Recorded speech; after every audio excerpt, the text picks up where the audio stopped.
जम्मू कश्मीर के पहलगांव में हुए आतंकवादी हमले के विरोध में निरसा के सिबलीबाड़ी के गौसिया मस्जिद में जुम्मे की नमाज अदा करने के बाद मुस्लिम समाज के लोगों ने आतंकवादी हमले के विरोध में पाकिस्तान मुर्दाबाद के नारे लगाए और कहा कि हिंदुस्तान के मुसलमान अमन चाहते हैं। यहाँ हर धर्म के लोग भाईचारगी के साथ रहते हैं। पाकिस्तान द्वारा पर्यटकों पर कायराना हमला करवा कर उन्हें मौत के घाट उतारना पूरे हिंदुस्तान के मुसलमान इस अपराध की घोर निंदा करती है। हमारा इस्लाम ये नहीं सिखाता कि इंसान इंसान के खून बहाए। जहां इस तरह के अपराध होता है, अल्लाह ताला वैसे दरिंदों के गुनाह को कभी माफ नहीं करेगा। मुर्दाबाद मुर्दाबाद मुर्दाबाद मुर्दाबाद। अल्लाहु अकबर या रसूल अल्लाह।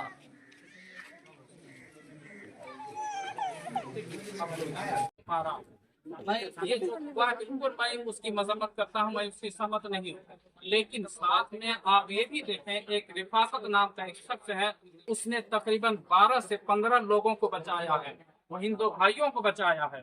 और वहाँ के लोगों ने ये मस्जिदों में लोगों को पनाह दिया है। बज़ाब्ते एक इमाम साहब ने मस्जिद से ऐलान भी किया है कि यहाँ की फजा खराब हो गई है, सब लोग आए और जो लोग परेशान हैं उनकी मदद करें। यही इंसानियत है, यही मुसलमानों का पैगाम है, और सिर्फ मुसलमानों का नहीं, मजहब इस्लाम का पैगाम है। और मजहब इस्लाम किसी इंसान का खून तो छोड़ दीजिए, एक चूंटी को भी तकलीफ देने से मना करती है। यही मजहब इस्लाम का पैगाम है। आज जुमा का दिन है। अभी हम लोग जुमा पढ़कर इमाम साहब के पीछे आ रहे। इमाम साहब ने अपनी तकरीर के दौरान, खिताबत के दौरान ही पूरे मुसलमानों को ये पैगाम दिया कि जो काम गलत है, इस्लाम इसकी निंदा करता और हम इस्लाम के हद में और इस्लाम के दायरे।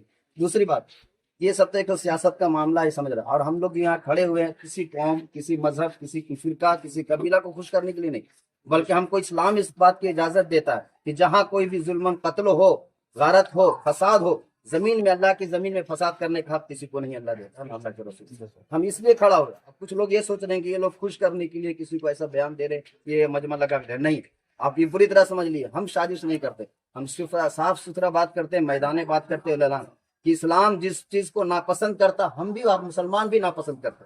अगर वो दाढ़ी टोपी में आए, अगर वो जुब्बा और कुब्बा में आए, तो हुजूर ने जो फरमा दिया कि मुसलमान वो हो ही नहीं सकता जिसके हाथ से, जबान से, पैर से, किसी भी आजा से किसी को तकलीफ हो। हुजूर ने फरमा दिया, तो हम उसको निकालते नहीं कि वो मुसलमान नहीं, बल्कि खुद बखुद इस्लाम से खारिज हो जाता है।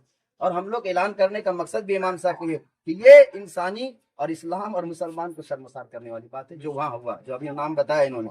तो हम इसीलिए किसी को खुश करने के लिए ये पैगाम नहीं दिए, बल्कि हम जो इंसानियत का पैगाम है उसी पैगाम को और उसी हक बात को पहुंचाने के लिए दिए, किसी को खुश करने के लिए, हुकूमत या किसी फिरका को खुश करने के लिए। ये गलत है तो गलत, हम इसकी भरपूर मजम्मत और निंदा करते हैं और करते रहेंगे। और इसी की ही नहीं, जैसे इमाम साहब ने बताया कि जहां कहीं भी, चाहे एक आदमी हो या 100 आदमी हो या 1000 आदमी, अगर किसी को जुल्मन कत्ल किया जाए, किसी को हत्या पे वार किया जाए, किसी को कुछ किया जाए, परेशान किया जाए, यहाँ तक किसी को चूंटी भी काटा जाए ना, तो हम इसकी भरपूर निंदा करते और करते रहेंगे।